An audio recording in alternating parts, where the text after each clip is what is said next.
came in, support of the LGBTQI community. It was, at that point of time, कोई corporates नहीं आ रहे थे आगे कि हम इनको employ करेंगे, हम इस cohort या इस community के लोगों को लेंगे. पर Godrej Group ने उस time पे pledge लिया और हमारे company में एक culture lab था. वो एक gay activist परमेश शाहनी चलाते थे. मेरा खुद का initiation into this entire thing of being an ally. I'm an active ally because diversity, equity and inclusion कभी भी कंपनी में अपने आप नहीं चलता है. कुछ ऐसे लोग होने चाहिए जिनको ये पैशन हो और जो उस चीज के बारे में फील करें. So I'm sitting amongst this panel here and I'm a very strong ally. I feel for this community और मुझे लगता है कि इस community को और आगे आना चाहिए और आगे बढ़ना चाहिए और corporates में आके इनको काम करना चाहिए. अब हमारे कंपनी में क्या क्या होता है? 3 सेक्शंस हैं जैसे कि सबने यहाँ पे बताया. Diversity, equity, inclusion. डाइवर्सिटी का मतलब सिंपल चीज है रिप्रेजेंटेशन. आपके 100 लोग हैं, 100 लोग में से कितने बंदे हैं, कितनी बंदियां हैं आपके पास, कितने लोग कम्युनिटी के हैं. अगर आपके पास रिप्रेजेंटेशन ही नहीं होगा, lot of people pride month में लोग फ्लैग्स लगाते हैं, बोलते हैं कि हमें कम्युनिटी के लिए कुछ करना चाहिए. अगर उनसे जाके पूछो कि आपके पास कितने लोग हैं, कोई रिप्रेजेंटेशन ही नहीं है तो आप उसको आगे कैसे बढ़ाओगे? तो representation is all about hiring from the community. इसमें हमने एक चीज समझ ली और taking a leaf out of जो हमारे फेलो पैनलिस्ट ने बोला कि हम उनको कॉलेज से कैसे ले सकते हैं. तो आज ही सवेरे हमने एक सेशन किया, हमने एक इंटर्नशिप लॉन्च करी है विच इज कॉल्ड BU. हमने कॉलेज से 100 स्टूडेंट्स को बुला के उनको बताया कि क्यों आपको हमारे पास आना चाहिए. बिकॉज उनकी भी अपनी चैलेंजेस हैं, उनको भी वरी होती है कि हम अगर जाएंगे will it be a safe space.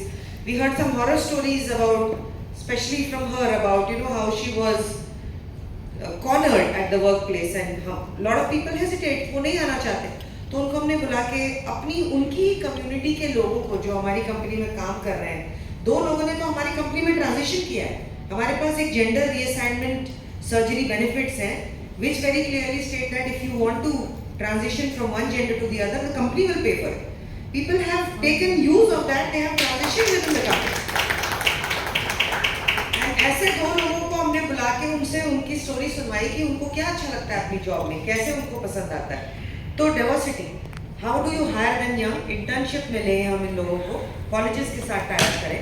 Students some are out, some are not out, क्योंकि सोसाइटी के भी इतने चैलेंजेस होते हैं. ऑफन टाइम्स जब मैं लोगों से बात करती हूँ कि आप क्यों नहीं आना चाहते, why don't you come out of the closet, उनका सबसे स्टैंडर्ड रिस्पॉन्स होता है ऑर्गेनाइजेशन नहीं, कम्युनिटी, सोसाइटी में हमारी चैलेंजेस हैं. Second is all about equity and he spoke a lot about it. आप इन लोगों को ले तो आए, उनके लिए आपके पास एक स्ट्रॉन्ग सेक्सुअल हैरेसमेंट पॉलिसी है कि नहीं? She was harassed at work, कहाँ जाएंगे अगर किसी का हैरेसमेंट हुआ? तो do you have a helpline where people can call, अगर कोई प्रॉब्लम हुई तो कहीं जाके वो बात कर सकते हैं. Secondly parental leave. There is a lot of research which says that same-sex couples adopt children. So our parental leave is even applicable to them. So you adopt a child, please go ahead and take the leave. I talked about the gender reassignment surgery. We had launched same-sex partner benefits even much before the market. We were one of the pioneers.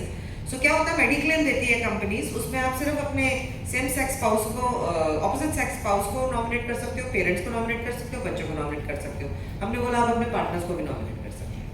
Last but not the least, in 2023 another very big challenge which a lot of same sex couples have is उनको लोग घर नहीं बेचते, और अगर घर मुश्किल से आपको मिल भी गया खरीदने के लिए तो आपको लोन नहीं मिलेगा बैंक से. So Godrej Capital is one of the first people who is giving loans to same-sex couples. So that is all about equity. Last is about inclusion. आपने सब कुछ कर लिया, आप कंपनी को ज्वाइन भी कर गए, अच्छी पॉलिसीज भी है, क्या आप ग्रो कर रहे हो? आपको प्रमोशंस मिल रही है, आपको अच्छी रेटिंग्स मिल रही है. आप जब अपने काम पे आते हो, do you have a best friend at work? आपके कॉलीग्स आपके साथ कैसे बिहेव करते हैं? वो कैसे होता है? जेंडर सेंसिटाइजेशन ट्रेनिंग्स के through. I remember the story of one transgender. She was a girl when she joined us. She transitioned with us. Her name is, she was Priyanka earlier. Now he's called Aru. She's a trans man. And he came to me when he was transitioning to talk to me. I was very nervous because I had never met someone from the trans community. And like she rightly said, I don't have all the answers. But how do I talk to such a person? Will I make a mistake? कुछ मैंने उल्टा सीधा बोल दिया, उसको बुरा लगा. तो मैंने उससे पूछा, मैंने बोला आरुष मैं बहुत नर्वस हूँ. तो उसने बोला आपको क्या चाहिए, आप पूछो मुझसे. So how do you encourage people to ask, but ask with empathy? And more important importantly, gender sensitization is for community members also. कि अगर कोई आपसे पूछना चाहता है तो please be prepared to answer because we don't know. इधर बैठे बैठे इतनी सारी मैंने स्टोरी सुनी, मेरे जितना मुझे आने से पहले आता था उससे थोड़ा ज़्यादा ही सीख लिया मैंने. तो कैसे हम इंकरेज करें कि कम्युनिटी मेंबर्स, नॉन कम्युनिटी के मेंबर्स सब आपस में बात करें to creating environment of inclusion. At the end of the day organisations larger society के माइक्रोकॉजम्स हैं. अगर हम लोगों को फाइनेंशियल इंडिपेंडेंस देंगे, उनको ऐसा अपॉर्चुनिटी देंगे, ऐसा एनवायरनमेंट देंगे कि वो ग्रो करें, वो प्रिविलेज बन जाएंगे. उनको भी कहीं बुलाया जाएगा, शायद टाइम्स अगले बार हमारे ऑर्गेनाइजेशन से कुछ और लोगों को बोले और फिर वो अवेयरनेस फैलेगी. ऐसे ही तो सोसाइटी में चेंज आएगा. सो आई थिंक ऑर्गेनाइजेशंस का एक बहुत बड़ा रिस्पॉन्सिबिलिटी है इस कम्युनिटी के towards. So I would strongly encourage that you write about it, and more organizations should come and support as allies. Thank you.